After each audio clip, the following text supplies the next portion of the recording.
پاسبان رکشہ taxi drivers union Punjab کے مرکزی secretary general میاں اعجاز حسین کی نگرانی میں جماعت اسلامی کے زیر اہتمام 12 مارچ کو ہونے والے جلسہ عام کی فلیکسیز رکشاؤں پر لگائی جا رہی ہیں۔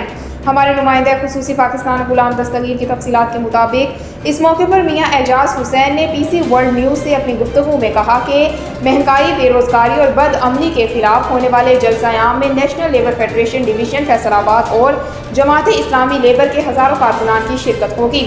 ماضی کی تمام حکومتوں نے غریب عوام کی امنگوں کا خون کیا، ملک کو بیرونی قرضوں میں ڈبویا۔ موجودہ حکمرانوں کی پالیسیوں نے ملک کو 50 سال پیچھے دھکیل دیا ہے۔ غریب عوام کو اپنی عیاشیوں کی بھینٹ چڑھایا جا رہا ہے۔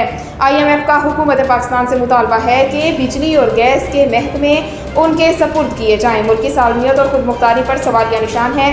صرف سراج الحق غریب عوام کی امیدوں کا مرکز بن چکے ہیں، لہٰذا 12 مارچ کو مزدوروں کے شہر میں ملکی تاریخ کا بڑا جلسہ عام ہوگا۔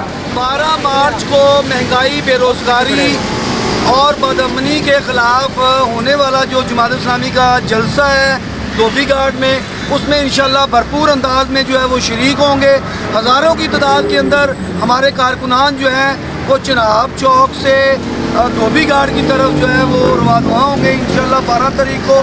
آج رکشوں پہ ہم فلیکسیں لگا رہے ہیں تاکہ جو ہے وہ عوام کو آگاہی ہو سکے، اور یہ اس وقت جو حالات بنے ہوئے مہنگائی کے، بے روزگاری کے، اس سے نجات کے لیے ہم سارے لوگوں کو اپیل کرتے ہیں، بالخصوص اپنے رکشہ ڈرائیوروں کو، کہ وہ بھرپور انداز میں 12 مارچ کو 2 بجے چناب چوک جو جنگ روڈ پہ ہے وہاں اکٹھے ہوں، تاکہ بھرپور انداز میں ہم جو ہے وہ سراج الحق صاحب کا استقبال کریں۔